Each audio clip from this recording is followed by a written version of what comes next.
Warga di seluruh dunia takjub menyaksikan Uni Soviet yang sekarang sudah berganti nama menjadi Rusia mendaratkan kosmonot mereka di bulan untuk pertama kalinya. Meski tidak berlangsung mulus, namun Rusia tercatat dalam sejarah sebagai negara pertama yang mengirimkan kosmonot ke bulan. Kejadian ini membuat Amerika Serikat iri dan merasa tersaingi. Tahun 1969, Kepala Kantor Astronot Amerika Serikat, Deke Slayton, mengungkapkan bahwa Apollo 11 milik negara berupaya untuk mengirim manusia ke bulan. Jadwal peluncuran akan dilakukan sekitar 2 minggu lagi. Astronot Neil Armstrong, Buzz Aldrin, dan Michael Collins masuk ke dalam grup regu Apollo 11 agar tidak seperti Soviet yang mengirimkan kosmonot dan membuat mental mereka terguncang. Deke menyuruh pasukan Apollo 11 untuk menikmati hari libur mereka semaksimal mungkin. Hangout, bar, dan party adalah solusi untuk happy-happy. Di sebuah bar, terlihat seorang reporter mendekat ke Ed Baldwin yang sedang bermain kartu dengan rekannya Gordo Stevens. Ternyata kedua orang itu adalah anggota kru misi Apollo 10. Mereka dulunya dipulangkan karena misi Apollo 10 dianggap hanya sebatas gladi resik saja, yang tujuannya untuk melakukan perjalanan dekat dengan permukaan bulan dan mengamati lokasi pendaratannya. Reporter itu mengganggu Ed dan Gordo karena kalah dari Soviet yang selangkah lebih berhasil. Kemudian dia melontarkan komentar sinis terhadap dua astronot ini. Ed menjelaskan sejak kecelakaan Apollo 1 terjadi, peristiwa itu cukup meninggalkan trauma bagi astronot dan NASA untuk melakukan pendaratan di bulan. Pada keesokan paginya, ternyata keterangan Ed di bar tadi malam viral. Deke membaca majalah yang memuat keterangan tersebut. NASA dan astronot Amerika sudah kehilangan nyali. Oleh karena itu, kita kalah dari Soviet. Ucapan Ed membuat dirinya dikeluarkan dari formasi Apollo 15. Bahkan engineer aerospace Amerika, Von Braun, awalnya ingin memecat Ed. Kini Ed menerima sanksi. Dia harus bertugas di kantor, tidak lagi di lapangan sebagai astronot. Sebagai informasi, setiap diadakan proyek keluar angkasa, tim astronot diberi nama Apollo 1, 2, 3, dan seterusnya. Ed pernah tergabung di tim Apollo 10 dan semestinya dia akan masuk ke dalam formasi Apollo 15 mendatang. Singkat cerita, Apollo 11 akhirnya siap diluncurkan. Di ruang kendali misi, Direktur Penerbangan Gene Kranz memberi pidato motivasi kepada seluruh staf dan mengingatkan mereka bahwa misi ini akan menentukan masa depan US untuk perjalanan luar angkasa.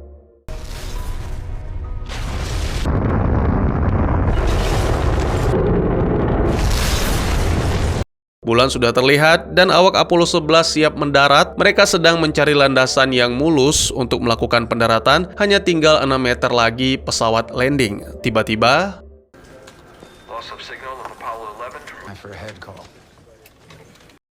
waktu terus berjalan, bahkan total sudah 4 jam. Pusat kendali hilang kontak dengan Eagle, nama pesawat yang ditumpangi oleh pasukan Apollo 11. Berbagai spekulasi opini muncul dari ruang pusat kendali, mulai dari kehabisan bahan bakar hingga kecelakaan. Bahkan Gene mengungkap kalau bodi pesawat Eagle sangat tipis, cukup ditusuk menggunakan obeng bisa langsung bolong. Dengan perasaan cemas, seluruh warga menanti kabar dari Apollo 11. Bahkan Paus di Vatikan turut mendoakan para pria pemberani tersebut.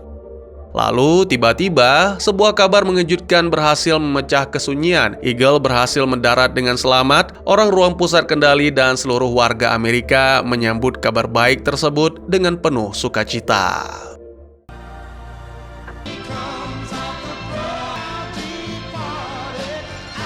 Sama seperti keberhasilan Apollo 11 mendaratkan pesawat ke bulan, kini tim itu juga sukses meninggalkan bulan dengan selamat.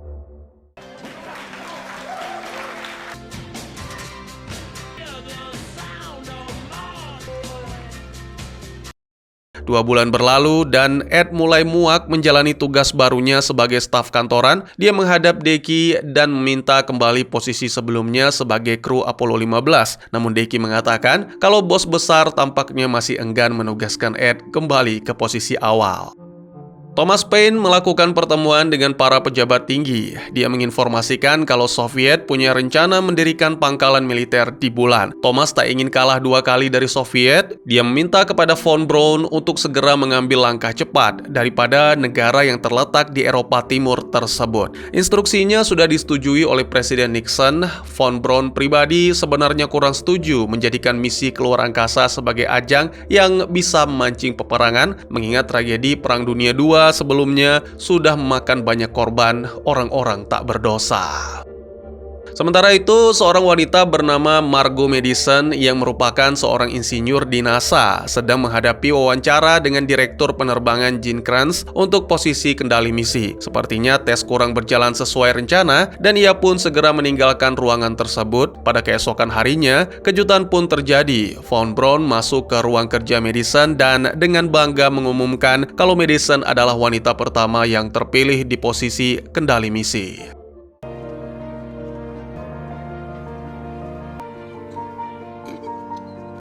Di adegan selanjutnya, Ed didekati oleh administrator Thomas Paine dan anggota sidang Kongres. Mereka bisa memberi Ed kesempatan untuk kembali ke program Apollo 15, tapi dengan satu syarat, yaitu menjatuhkan Von Braun dengan cara berbicara di persidangan tentang kegagalan NASA pada misi sebelumnya. Ed merasa ragu dengan tindakan tersebut karena dirinya menghormati Von Braun. Namun anggota Kongres menyuruh ex-kru Apollo 10 itu untuk berpikir terlebih dahulu sebelum menolak kesempatan yang datang kepadanya. Bahkan, untuk meyakinkan Ed, dia mengatakan kalau presiden sudah menyetujui rencana ini.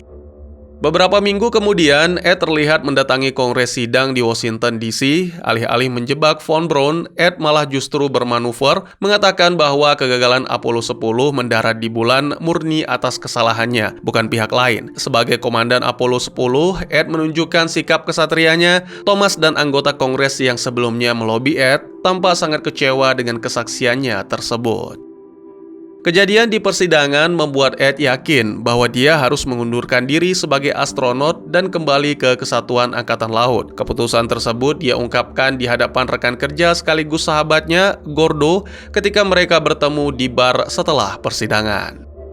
Pada sidang berikutnya, setelah gagal memanfaatkan Ed, anggota Kongres mengorek masa lalu Von Braun. Lelaki berdarah Jerman itu rupanya dulu terlibat dengan kesatuan SS Nazi. Bahkan sidang sampai menampilkan potret Von Braun bersama Adolf Hitler dan pasukan Nazi lainnya. Alhasil, lelaki tua itu sudah tak bisa berkata apa-apa lagi. Von Braun dibebas tugaskan dari NASA. Hari terakhir Braun di sana bertepatan dengan peluncuran Apollo 12.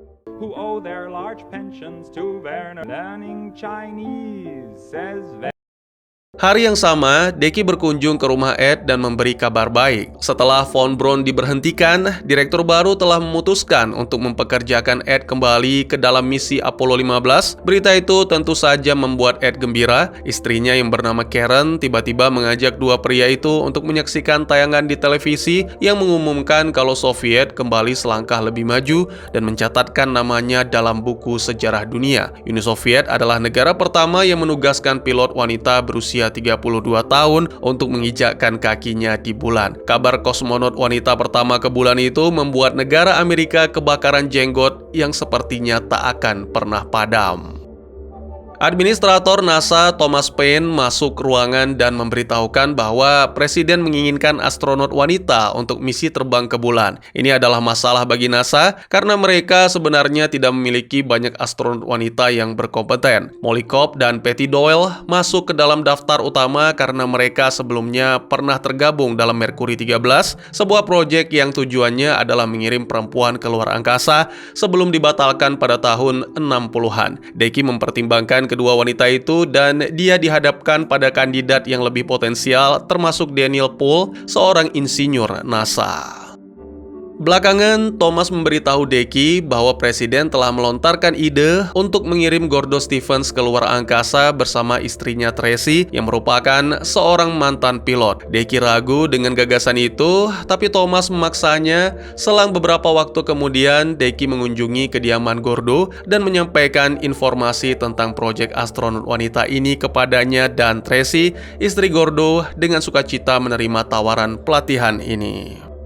Maju ke tahun 1970, Tracy Stevens dan 19 kandidat perempuan lainnya memasuki kelas pelatihan astronot. Deki memperkenalkan dirinya dan mengingatkan para wanita bahwa tes dan pelatihan ini akan berlangsung sangat ketat. Semua akan dinilai dan kandidat dengan hasil terbaik akan melanjutkan ke tahap program berikutnya. Kursus dimulai, Tracy tampak mengalami kesulitan bersaing dengan kandidat lain. Dia terus-menerus menempati peringkat terakhir. Pada sebuah tes simulasi dasar, Tracy gagal melakukan lakukan dengan baik. Hal tersebut membuat Molly kesal kepadanya, lalu mengatakan kalau Tracy tidak pantas berada dalam pelatihan ini. Dia bisa berada di sini tak lain karena nama besar suami, Gordo Stephen, yang merupakan seorang astronot senior. Karena sakit hati, Tracy berencana meninggalkan pelatihan dan hal tersebut memicu perdebatan dirinya dengan sang suami.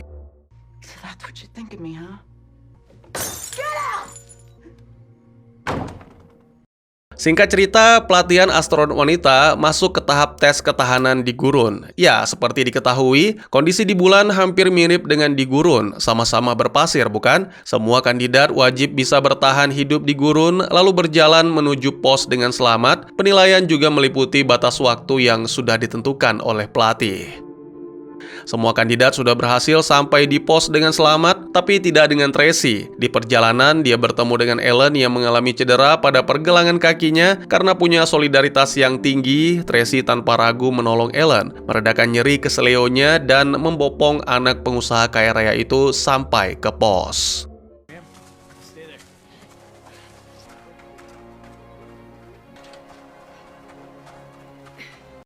Keesokan harinya, 5 kandidat lolos termasuk Tracy dan Ellen. Tak lama kemudian, Deke memanggil Tracy ke kantornya dan memuji insting serta keberaniannya kemarin di gurun. Tetapi Deke juga menyebutkan kalau menjadi seorang astronot bermodalkan nyali saja tidak cukup. Deke merasa kecakapan Tracy belum cukup untuk menjadi astronot wanita. Dia meminta Tracy untuk mengundurkan diri, namun dengan tegas istri Gordon itu menolaknya. "Jika kau tak mau aku di sini, maka lebih baik pecat saja aku."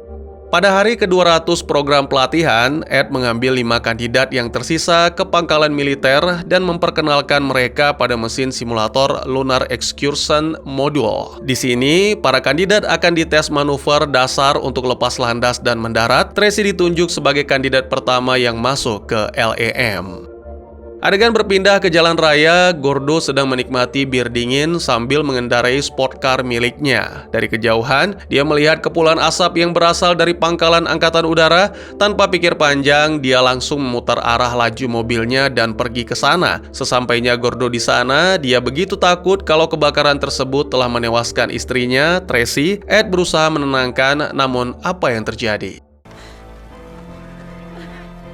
Insiden kebakaran simulator LEM disebabkan Patty yang terbilang kurang cakap dalam menguasai simulator penerbangan tersebut. Pemerintah mengabadikan namanya sebagai kandidat astronot wanita pertama Amerika Serikat. Singkat cerita, 4 wanita yang tersisa, Daniel, Ellen, Molly, dan Tracy, segera dilantik menjadi astronot wanita pertama Amerika Serikat.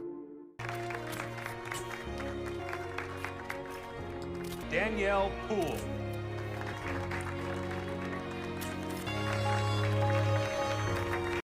Tak lama setelah pelantikan, Deke mengunjungi Ed dan memberitahukan bahwa posisi Gordo di Apollo 15 akan digantikan oleh Molly. Mendengar pergantian mendadak tersebut, Ed merasa tidak senang, tapi apa boleh buat, desakan ambisi mengalahkan Soviet memaksa dia dan tim untuk melakukan hal tersebut. Kemudian Deke menyuruh Ed untuk membangun chemistry dengan para personel Apollo 15 yang tidak lama lagi akan segera diberangkatkan. Di rumah, Gordo sangat terpukul mendengar berita bahwa posisinya diganti oleh Molly. Untuk meredakan kekecewaannya, Gordo menenggak alkohol dalam jumlah banyak sehingga dia sedikit hilang kesadaran. Tracy awalnya marah melihat Gordo mabuk, tapi setelah mendengar kabar buruk yang menimpa sang suami, astronot wanita itu memakluminya. Dalam sesi latihan bersama, Molly tampak seperti orang yang sedang tidak serius, sehingga ujian praktek yang dilakukan bersama Ed gagal.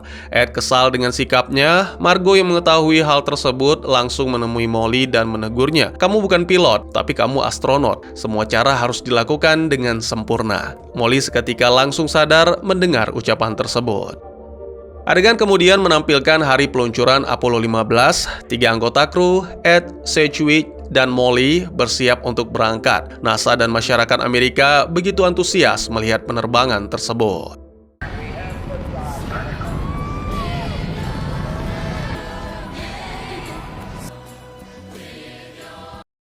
Apollo 15 ditugaskan dalam misi pencarian es di bulan karena ketiganya berada di orbit dan mendekati lokasi pendaratan. Mereka menyadari bahwa kemungkinannya sangat kecil es akan ditemukan di sana. Apollo 15 punya dua pilihan, pulang atau pindah ke wilayah yang tidak diketahui, kawah Shackleton. Peluang menemukan es lebih besar di kawah tersebut. Ed dan Sedgwick setuju dengan opsi terakhir, tetapi Molly agak ragu karena berpotensi menimbulkan bahaya.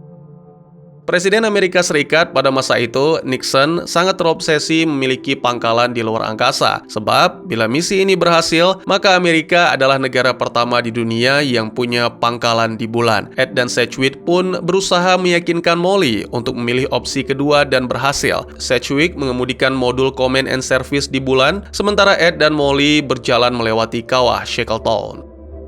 Di bumi, istri Ed, Karen, menjadi tuan rumah nonton bareng tayangan Apollo 15 berkelana di bulan. Semua istri astronot bergabung di sana. Satu-satunya pria yang ada di sana adalah suami Molly, Wayne. Di teras rumah, Wayne mengungkapkan kerisauannya tentang misi yang melibatkan istrinya tersebut kepada Karen. Dia benar-benar sangat khawatir. Ditambah lagi, akhir-akhir ini Wayne kerap mengalami mimpi buruk tentang Molly. Karen tidak begitu senang mendengar cerita mimpi buruk tentang Molly, seolah seperti termakan omongan sendiri. Keesokan harinya, Karen pergi menemui Wayne di apartemennya. Ternyata Karen juga pernah mengalami mimpi buruk tentang Ed.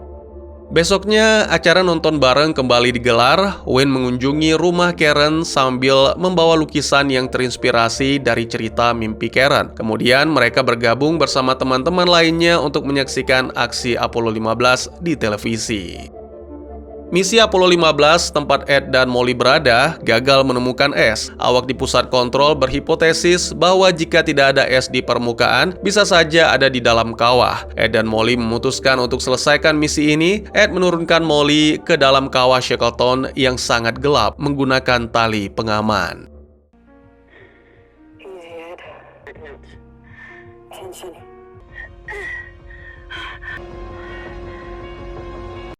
Semua orang di ruang pusat kendali menyaksikan adegan tersebut dengan perasaan khawatir. Sungguh, aksi yang dilakukan Molly benar-benar sangat menegangkan. Meski demikian, usaha Molly tidak sia-sia. That could be ice. Apollo 15 berhasil menuntaskan misi ini dengan baik. Molly yang begitu bahagia tak lupa mengabadikan momen bersama potongan es temuannya. Tim akhirnya meninggalkan bulan dan segera pulang ke bumi.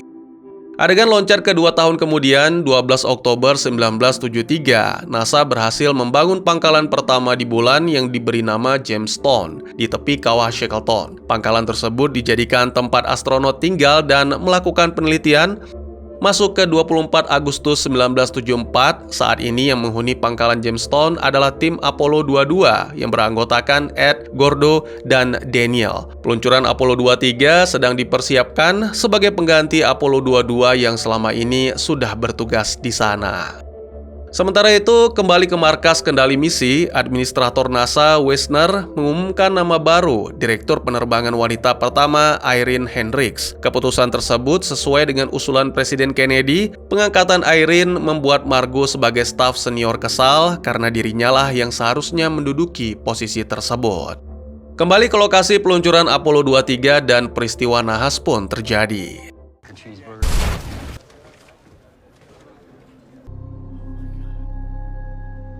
60 hari setelah ledakan, Dewan NASA lakukan penyelidikan atas peristiwa ledakan Apollo 23. Jean dan 11 orang lainnya tewas, sementara para astronot selamat karena menggunakan pelontar darurat. Sementara itu, dalam sebuah pertemuan, seorang agen FBI bernama Gavin Donahue memberitahu Direktur Penerbangan Irene, Chief Kantor Astronot Deke, dan Administrator Wiesner tentang kemungkinan Rusia terlibat dalam insiden ledakan Apollo 23. Wiesner setuju dan mengizinkan FBI lakukan interogasi semua staf internal NASA. Tak lama setelah itu, Margo dipanggil oleh Wiesner dan diminta untuk mengumpulkan laporan tentang roket Apollo 23 dari mentor lama, mantan insinyur NASA Wernher von Braun. Kemudian terungkap bahwa Margo sudah memutuskan hubungan dengan Braun setelah mengetahui pria tua itu berafiliasi dengan Nazi Jerman. Singkat cerita, mau tidak mau Margo harus mengunjungi Von Braun untuk kepentingan tugas terkait peristiwa Apollo 23. Rupanya Von Braun adalah teman dekat mendiang ayahanda Margo. Fakta terungkap kalau ayah Margo terlibat dengan peristiwa Hiroshima dan Nagasaki pada tahun 1945 dari balik layar. Setelah itu, Von Braun memberikan data Apollo 23 kepada Margo. Ada sebuah fakta kotor di balik tragedi Apollo 23, mekanisme dan ada bagian roket yang tidak memenuhi standar sehingga terjadi ledakan. Semua ini ada sangkut pautnya dengan nepotisme politik di Amerika. Kembali ke NASA, Margo merasa punya taring karena sudah mengetahui fakta kotor di balik ledakan Apollo 23. Dia meminta kepada Wessner untuk menaikkan posisi jabatannya di NASA. Bila tidak dituruti, dia akan membongkar semua rahasia dan dalang di balik tragedi Apollo 23. Nama Presiden Kennedy pasti akan ikut terseret. Kembali ke bulan, Gordo sedang berjalan dan melihat cahaya lampu dari kejauhan. Ternyata itu adalah pangkalan milik Soviet yang letaknya tidak jauh dari lokasi pangkalan Amerika.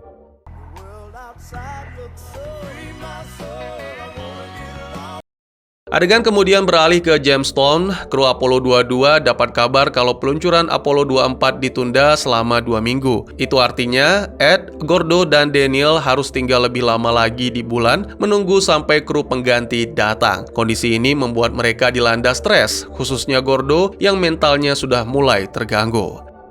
Singkat cerita, lagi-lagi misi Apollo 24 kembali tertunda selama 2 minggu. Kabar ini sangat mengecewakan bagi kru Apollo 22 dan Gordo menjadi semakin gila.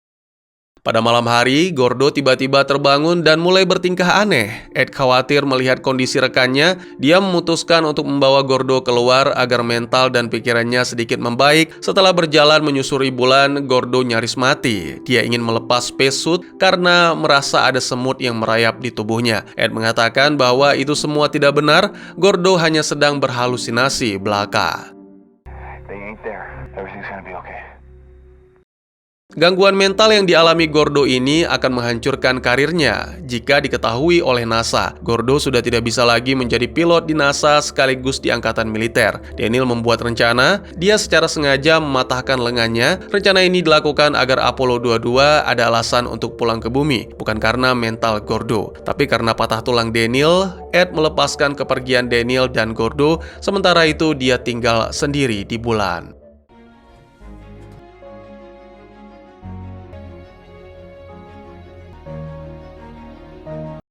Di pusat kendali misi NASA, para astronot termasuk Daniel sedang menonton berita. Pembawa acara memperkenalkan kru Apollo 24 yang terdiri dari Ellen Wilson, Harrison Liu, dan kepala kantor astronot Deke Slayton. Cukup mengejutkan, si astronot senior Deke Slayton ikut sebagai anggota Apollo 24. Padahal kondisi fisiknya bisa dibilang sudah tidak memungkinkan lagi untuk terbang keluar angkasa. Sebagai informasi, misi Apollo 24 kali ini adalah membawa pulang Ed yang sudah cukup lama bertugas di pangkalan.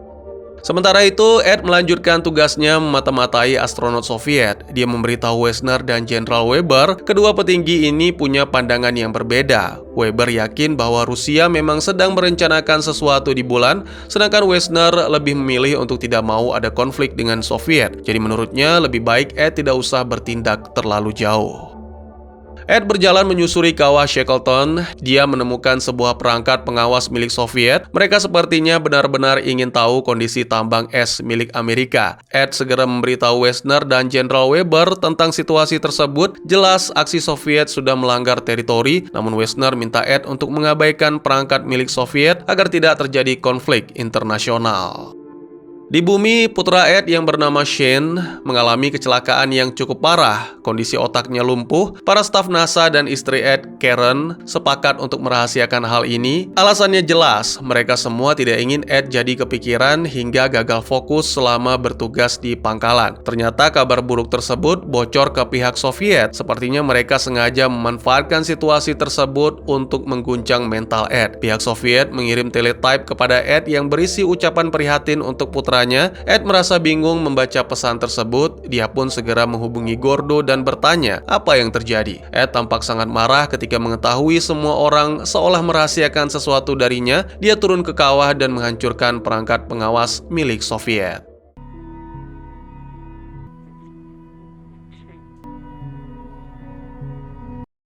Apollo 24 beranggotakan Deke, Ellen, Harrison siap berangkat ke luar angkasa dalam misi membawa pulang Ed yang sudah bertugas selama 159 hari. Apollo 24 berhasil mencapai ruang angkasa dan berada di orbit, namun sayang mereka mengalami masalah yang cukup krusial. Sistem propulsi atau pendorong gagal menyala. Walhasil mereka pun terdampar di sana. Karena situasi tersebut, tim Apollo 25 disiapkan untuk mengatasi masalah yang dialami oleh Apollo 24. Apollo 25 beranggotakan Tracy, Molly, dan seorang astronot bernama Dennis. Meski sempat mengalami kendala, tapi berhasil menuntaskan misinya.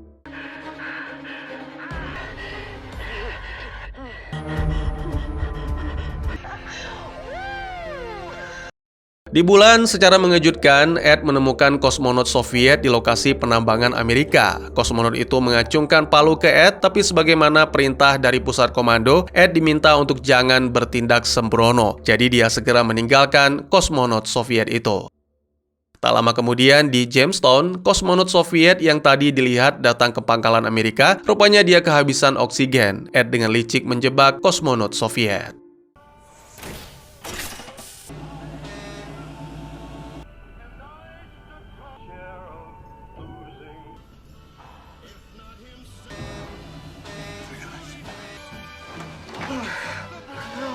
Deke mengalami musibah tertusuk pecahan roket dan Ellen membantu mengobati lukanya. Sedangkan di bulan, Ed mengikat kosmonot Rusia. Nama pria tersebut adalah Mikhail. Awalnya dia berbicara menggunakan bahasa Rusia, namun Ed tahu betul bahwa kosmonot itu bisa bahasa Inggris. Ed mulai menginterogasi apa yang dilakukan Soviet di tambang es. Mikhail enggan menjawab. Kemudian dia menggertak Ed dengan ucapan kalau nanti rekannya akan datang mencarinya. Namun Ed tidak begitu saja percaya dengan perkataan itu, sebab dia tahu betul Soviet hanya mengirim satu astronot saja.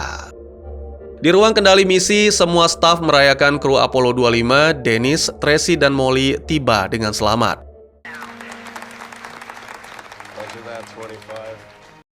Adegan beralih ke Apollo 24, di mana Ellen beralih ke mode penerbangan manual dan berhasil mengarahkan pesawat ruang angkasa menuju bulan. Di Jamestown, Ed harus mempersiapkan bahan bakar tambahan untuk Apollo 24 agar bisa sampai ke pangkalan. Mikhail dengan sukarela mau membantu Ed. Momen ini benar-benar menunjukkan solidaritas yang tinggi, meski negara Amerika dan Soviet berseteru soal siapa yang paling hebat di luar angkasa, namun para astronot ini tetap punya jiwa sosial yang tinggi. Pengambilan bahan bakar berhasil dan Mikhail kembali ke markasnya, sementara Ed lepas landas.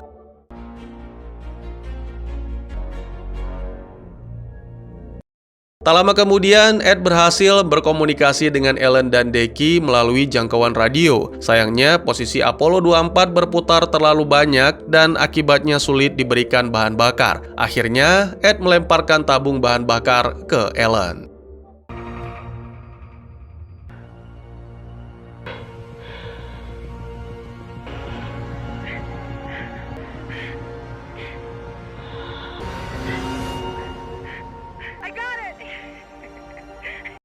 Keberhasilan tersebut diiringi kabar duka. Deke ditemukan tewas, diduga kuat astronot senior itu kehabisan banyak darah karena luka di perutnya.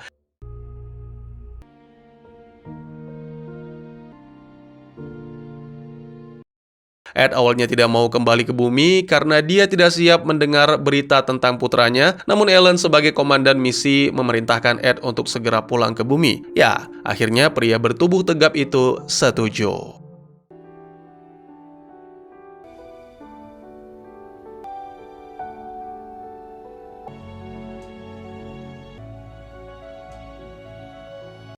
Sekian dulu teman-teman, terima kasih buat yang sudah menyaksikan. Jika teman-teman suka dengan cerita ini, izinkan saya untuk mengetahui dengan cara klik tombol like-nya ya. Kalian juga dipersilahkan untuk merequest kira-kira film apa lagi yang menarik untuk dibahas. Bisa di kolom komentar, atau bisa juga melalui DM ke Instagram saya di @tekugusto. Insya Allah pasti akan dibaca. Silahkan dukung channel ini dengan cara share, like, dan subscribe. Sampai jumpa di video selanjutnya. Tetap semangat, tetap bersyukur setiap hari. Dadah!